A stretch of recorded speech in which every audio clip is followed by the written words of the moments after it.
ముక్త, నీ సంగతి ఈరోజు రాత్రికి చెప్తా. నా పని నేను పూర్తి చేసుకొని నా లవర్ని కలవాలి. ఆ.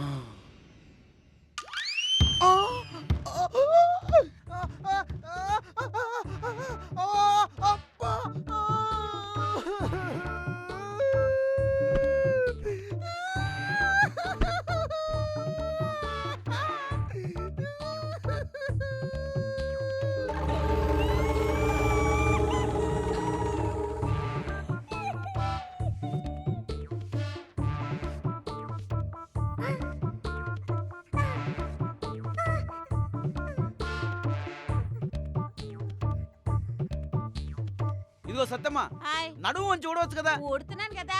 పని చేత కాబట్టి చెప్పు, నేను చేసుకుంటాను. చెప్పగానే అయిపోతా ఏంటి? పని చేస్తే తెలుస్తుంది కట్టమేంటో.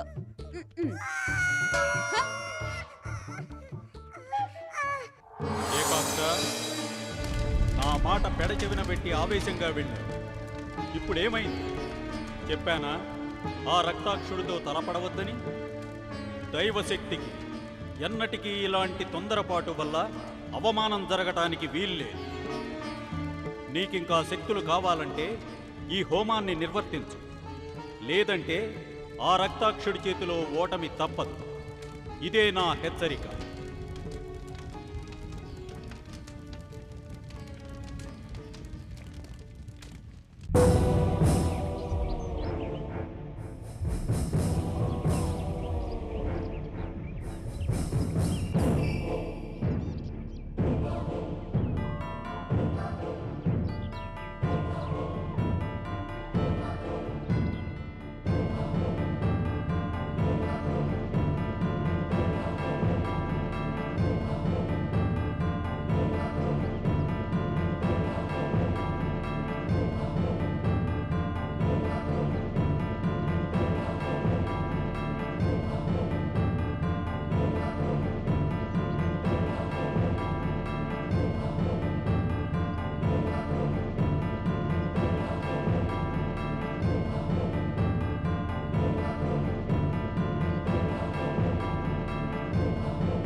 ఏమైంది? మీరేసిన ప్లాను చెత్త. అదే చెత్త పుట్ట పాలైంది. ఆ పొట్టివాడు మహా గట్టివాడు, ఏదో ఎలగబెడతాడు అన్నారు. చంపేస్తాడు, చీరేస్తాడు, పొడి చేస్తాడు, నరికేస్తాడు అన్నారు. ఏమైంది? చివరికి ఆ పని మనిషి చెత్తతో పాటు ఊడ్చి వాణ్ణి కూడా బుట్టలోకెత్తింది. అబ్బా నువ్వు ఉండవా గోపి? రక్తాక్షుల మహిమలు ఎగతాలు చేయకు. విలన్స్ అన్నాయగా ప్లాన్స్ ఫెయిల్ అవ్వేటి ఏంటి ఇన్నిసార్లా? ఆ జిగ్బం జిమ్ పాల గ్లాస్ లో విషం కలిపాడు. అయిపోయాడు ముక్తానంద అనుకున్నాను. చ ఆ వెదవేగ మన కొంప ముంచింది. పాపం ఆ లిల్లీపుట్ గాడు మాత్రం ఏం చేస్తాడండి? అంకుల్, ఇలాంటి బ్లాక్ మ్యాజిక్ చేసేవాడిని అమెరికా తీసుకెళ్తే మనం బాగా ఎన్కాష్ చేసుకోవచ్చు. ఇక్కడ సాధువుల్ని ఎంత బాగా లైక్ చేస్తారో అక్కడ కొంతమంది బ్లాక్ మ్యాజిక్ కూడా లైక్ చేస్తారు. ఇక్కడ ఎలాగో ఆ ముక్తానంద గారిని ఏమీ చేయలేకపోతున్నాం. ఏమంటారు? అక్కడికి వెళ్ళిపోతేనే బెటరు. రక్తాక్షుడికి కాలక్షేపం అవుతుంది, మనకి లక్ష్మీ కటాక్షం అవుతుంది. ఎలా ఉంది నా ఐడియా? ఏడ్చినట్టుగా ఉంది. చివరికి నన్ను ఒక మామూలు మంత్రగాడితో పోల్చావన్నమాట. నా తెలివేంటి, నేనేంటి, నా శక్తులేంటి, నా యుక్తులేంటి, నా మంత్రదండానికి ఉన్న పవర్ ఏంటి? చిక్బం చిన్కి ఎన్ని శక్తులు ఇచ్చి ఆ ఇంట్లోకి పంపించడానికి ఎంత శ్రమ పడ్డానో తెలుసా? అవన్నీ తెలిసి నన్ను హేళన చేస్తున్నారంటే మిమ్మల్ని ఏమనాలి? ఆ గండర గండడు ముక్తానంద తెలివిగా నా పథకాన్ని చెత్తబుట్టలో పడేయించాడు. సూక్ష్మరూపం ధరించిన చిక్బం చిన్ డస్ట్బిన్ లోంచి బయటికి వస్తే ఆ ముక్తానంద అంతు చూస్తాడు. సామే బయట ఉండగా ఏమీ సాధించలేని జోకరగాడు బొట్టలోంచి బయటకు వచ్చి ఏదో సాధిస్తాను నమ్మకం మీకు ఉందటండి. వాడికి నమ్మకం ఉందో లేదో గానండి, మిమ్మల్ని మాత్రం తెగ నమ్మిస్తున్నాడండి. అయ్యా ఎంతసేపు గుండు తడువుకుంటూ ప్రతిజ్ఞలు హోమాలు తప్ప వాడి వల్ల మనకు ఒరిగింది ఏమీ లేదండి అయ్యా. కాకపోతే వాడి హోమాలకైన కర్రల ఖర్చు, బూడిద గుమ్మడికాయలు, దీపాలు, ధూపాలు వీటికి మాత్రం మనకి చేతి నిండా ఖర్చు అయిందండి అయ్యా. ఇప్పటికి కనీసం 4 లక్షలు అయింటుందండి అయ్యా. 4 లక్షలా? ఒరే నిజమా? క్షుద్ర పూజలన్నిటికీ మీ చేతిలో పెడితే బాగుంటుందని మీరంతా చెప్తే నేను ఖర్చు పెట్టాను. ఓరి నీ అబ్బా అంత అయిపోయిందా? తడిసి మోపిడైందని కంగారు పడకయ్యా. రేపు ఫలితం వచ్చేది నీకే. క్షుద్ర పూజలు, రక్తాక్షుడు అనుగ్రహాలు నిన్నే వరించొచ్చు. అయినా మేమంటే అమెరికా నుంచి వచ్చిన వాళ్ళం, నువ్వేమో ఇండియాలో ఉన్నవాడివి. మాకంటే నీకే బాధ్యత ఎక్కువ. ఏముండడు బాబు, 4 లక్షలకు సవరం. రే లెక్కలయ్యి సరిగ్గా చూసావా? లేదండి, నా ఉద్దేశంలో ఇంకో 1 లక్ష ఎక్కువై ఉంటుందేమో తప్ప తాకదండి. అబ్బా పోన్లేండి, డబ్బు పోయినా పాప ఫలితం దక్కుతుంది. ఆ పాప ఫలితం మీకెంత లాభాన్ని తెచ్చిపెడుతుందో, కానీ ఇలాంటి దరిద్ర పనులకి డబ్బు వినియోగించే భాగ్యం, అదృష్టం మీలాంటి కొద్ది మందికే దక్కుతుంది. ఇదిగో ఎందుకయ్యా మొసలి కన్నీరు? ఇప్పుడు దేవుడు ఉండిలో రూపాయి వేస్తాం ఎందుకు? 2 రూపాయలు మనకి వెనక్కి ఇప్పిస్తాడనే నమ్మకంతోనే కదా. అట్లాగే రూపాయి నెత్తి మీద పెట్టిన 1/10 రూపాయి కూడా అమ్ముడుపోని రక్తాక్షుడి నెత్తి మీద 4 లక్షలు పెట్టావు. వస్తే 8 పోతే 4. పెద్దగా ఫీల్ అవుకా? నీ డబ్బు కాదుగా, ఎన్ని నీతులు ఏం చెప్తావే బాబు? ఏమయ్యా, సాటి ఫ్రెండ్ అట్టుపోతుంటే జాలి, దయా, కరుణ ఏట్లేవా నీకు? అవును భూపతి, వాళ్ళు నిన్ను ఎన్ని శాపనార్థాలు పెడితే మనకంత మంచిది. ముక్తానంద విశ్వకర్మని అంతమొందించి వాడి శక్తులు నా వశం చేసుకుని ఈ ప్రపంచాన్ని శాసించాలంటే మనం ఈ పూజలు చేయక తప్పదు, ఈ ఖర్చు తప్పదు. ఆ డబ్బాలో చిక్పం చిన్నగాడు, ఈ డెల్లో మేము చెమటలకు ఎక్కువ సత్రం అండి. ఎంతసేపు అంజని వేసే ముక్తానంద గారిని చూపిస్తారు తప్ప ఏమీ ప్రయోజనం లేదండి. అవునరా కర్రి మానవ, కర్రి మానవ. ఈ రోజు నేను ఓడిపోయానని, నా పథకం చెత్త పోలైందని నన్ను ఎగతాళి చేస్తున్నారు. కానీ మీకు ఏ పని అప్పగించినా ఎప్పుడు సాధించుకొచ్చాను. మత్స్యకు ఒక్కటైనా లేదే, పైగా నన్ను ఎదవం చేస్తారా? అనండ్రా అనండి, ఇది మీ కాలం. ఆ డబ్బాలో చిక్పం చిన్నగాడిని ఒకసారి నవ్విచ్చేస్తే సరిపోతుంది కదండి, పెద్దోడు అవుతారు కదా. వాడంతట వాడు నవ్వితే పెద్దవాడు కాడురా. హా. ఎవరైనా పనిగట్టు నవ్విస్తే తప్ప పెద్దవాడు కాలేడు. దాని గురించి ఒక మంచి పథకం వేయాలి. వేద్దాం.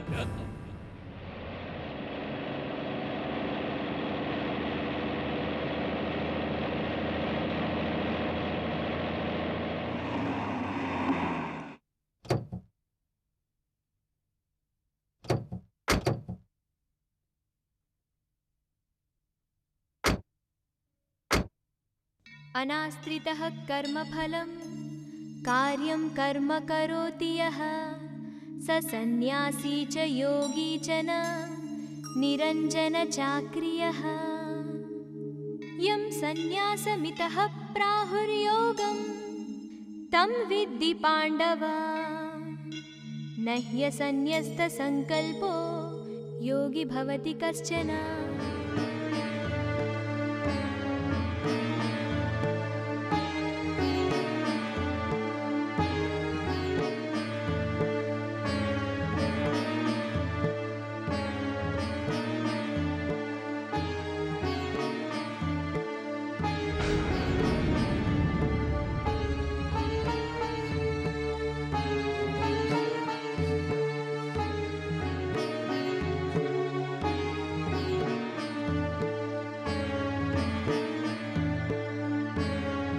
మీరిద్దరూ చేతులు పట్టండి. అస్య యజమానస్య క్షేమస్థైర్య వీర్య విజయ అభయాయురారోగ్య ఐశ్వర్య అభివృద్ధ్యర్థం ధర్మార్థ కామ్య మోక్ష చతుర్విధ ఫలపురుష.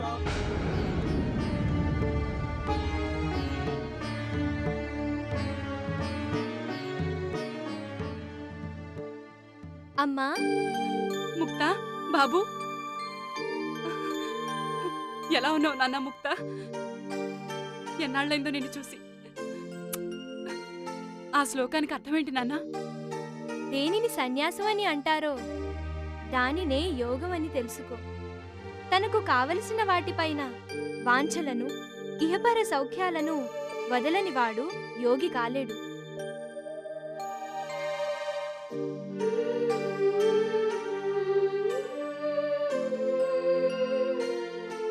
ఎందుకమ్మా కన్నీరు? కన్నీరా? లేదే. ఊరికే కన్నీరెందుకొస్తుంది? నీ కళ్ళల్లో బాధ కనిపిస్తోంది. గుండె ఏదో ఆవేదనతో రగిలిపోతోంది. ఏమైందమ్మా? నాన్నగారు, మీరేనా చెప్పండి. కాశీలో కాశీలో నిన్ను 18వ ఏట సాధువులకు దానం ఇస్తానని గంగ సాక్షిగా అమ్మ ప్రమాణం చేసింది నాన్న. ఆహా, ఆ భాగ్యం ఏ తల్లి కలుగుతుందమ్మా? నిన్ను దూరం చేసుకునే గుండె ధైర్యం నాకు లేదు నాన్న.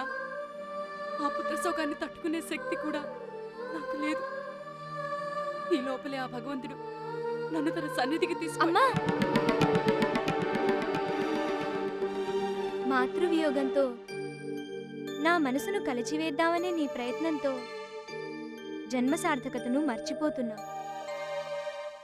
అతి శ్రేష్టమైన ఈ మానవ జన్మను సార్థకం చేసుకునే అవకాశం ఏ కొద్ది మందికో దొరుకుతుంది. ఆ అవకాశం నీకుందని నాకు ముందే తెలుసు. దాన్ని ఇప్పుడు అమలుపరచడం నీ బాధ్యత. నీ బిడ్డ లోక కళ్యాణానికి కారణం కావడం నీకిష్టం లేదా? అది కాదు నాన్న నా బాధ. అలనాడు దశరథుడు పసివారులైన రామలక్ష్మణులను విశ్వామిత్రుని వెంట కారడువులకు పంపకపోతే అన్ని విద్యలు నేర్చుకోగలిగేవారా? రావణ సంహారం చేయగలిగేవారా? ఇది అంతే. ఒక మంచి జరగాలంటే కొంతమంది త్యాగం చేయక తప్పదు. అందులోనూ ఇది త్యాగంతో కూడుకున్న దానం. మీలాంటి తల్లిదండ్రులున్న నా జన్మ ధన్యమైంది. ముక్తా ముక్తా, ఒక వరాల బిడ్డని ఇచ్చినట్టే ఇచ్చి అర్థాంతరంగా నిన్ను మా నుంచి దూరం చేసి తీసుకువెళ్ళిపోతూ ఉంటే, నీ పెళ్ళి పిల్లలు ఇవేవి చూడకుండానే నిన్ను పంపాలంటే నా మనస్సెందుకో. ఎంత అమాయకంగా మాట్లాడుతున్నావమ్మా. ఈ సంసార జీవనం కంటే సాధు జీవనం ఎంత ఉత్కృష్టమైనదో మరచి మాట్లాడుతున్నావు. ఒక గౌతమ బుద్ధుడు, ఒక వివేకానంద, ఒక శంకరాచార్యుల వారు, వీళ్ళంతా దేనిని ఆశించి అలా యుగపురుషులయ్యారు? దేనిని ఆశించలేదు కాబట్టే అంత గొప్ప వ్యక్తులు కాగలిగారు. నీ కొడుక్కి అంత మంచి స్థానం లభించడం నీకిష్టం లేదా? ఎందుకు లేదు? నా కొడుకు అంతటి వాడవుతున్నాడంటే నాకు ఆనందమే. కానీ నిన్నొదిలి అదిగో మళ్ళీ చూడమ్మా, నువ్వు నాకింకో మాట కూడా ఇవ్వాలి. ఈ రోజు నుంచి నేను యోగనిష్టకు వెళ్లే ముందు రోజు వరకు నీ ప్రేమ ఆప్యాయతల్ని పంచుకోవడానికి, అంటే ఇంకా ఎన్నో ఏళ్ళు నీ దగ్గరుంటాను. అప్పటి వరకు నువ్విలా బాధపడ్డానికి వీల్లేదు. ఎప్పుడూ నవ్వుతూ సరదాగా ఉండాలి. అలా నాకు మాటివ్వు.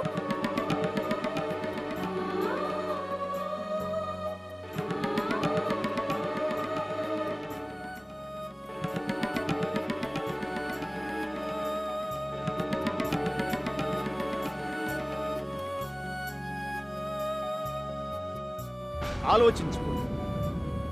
లోక కళ్యాణానికి మీ బిడ్డను అర్పించుకుంటారో, ఒక కారణ జన్ముని జన్మకు సార్థకత చేకూరకుండా మామూలు మనిషిని చేస్తారో, ప్రపంచ శాంతి కావాలో వినాశనం కావాలో అంతా నీ చేతుల్లో ఉందమ్మా.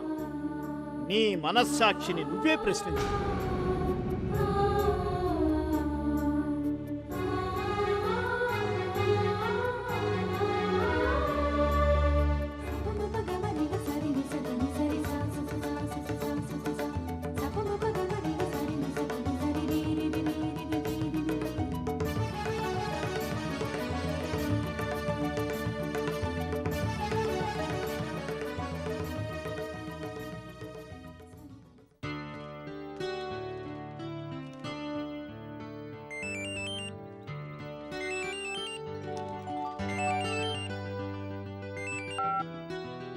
హలో హలో శార్వరి, నేను professor చలాన్ని.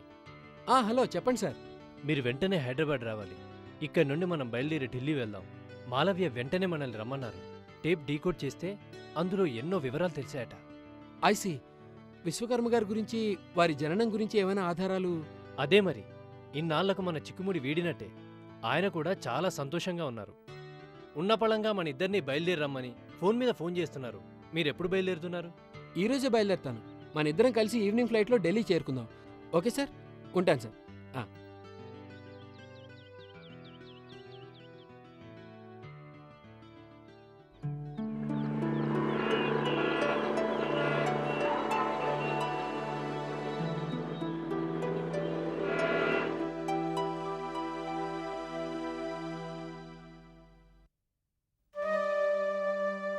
Excuse me sir. Hello, please take your seats. Thank you sir. You are mister Sharvari. Oh, glad to meet you. What చేయాలం? ఏమిటి విశేషాలు? మీరే చెప్పాలి సార్. ఆ క్యాసెట్ గురించి, విశ్వకర్మ గారి గురించి డీటెయిల్స్ చెప్తా ఉన్నారు. ఓ ఎస్ ఎస్, ఆ రోజుల్లో విశ్వకర్మ గారి గురించి చాలా గొప్పగా విన్నాను, పత్రికల్లోనూ చదివాను. ఒకసారి అమెరికాలో కూడా కలిశాను. ఐ థింక్ 1982 అనుకుంటాను. Is an excellent business tycoon, marvellous brain. ఆయనలో దయాగుణం, ధర్మగుణం, హిందూ శాస్త్రాలపైన, మాతృదేశం పైన అమితమైన ప్రేమాభిమానాలు చూస్తుంటే నాకే ఒళ్ళు పులకరించేది. నిజంగా ఇలాంటి వ్యక్తికి రీబర్త్ ఉంటే ఎంత బాగుండో అనిపించేది. పునర్జన్మలనేవి నేను మొదట్లో కొట్టి పారేసేవాడిని. కానీ కొన్ని ఇన్సిడెంట్స్ మూలంగా నాకు పూర్తి నమ్మకం కలిగింది. ఇంతకీ ఈ టేప్లో ఆయన బర్త్ ప్లేస్, అంటే ఎక్కడ పుడతారో, ఎప్పుడు పుడతారో, ఇలాంటి వివరాలు ఏమైనా దొరికాయా సార్? తెలుసుకోవాలని ఆతృతగా ఉందా? It's natural. అటు చూడండి.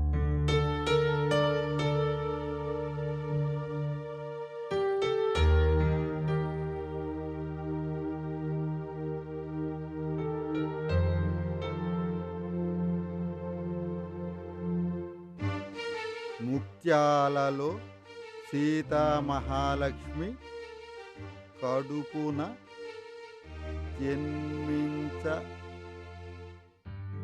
ఫాలోడ్.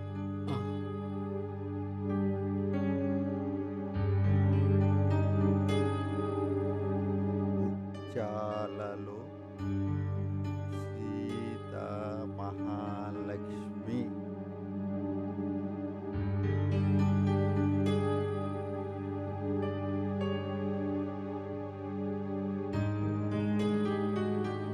ముత్యాలలో సీతామహాలక్ష్మి కడుపున జన్మిస్తాను జన్మిస్తాను.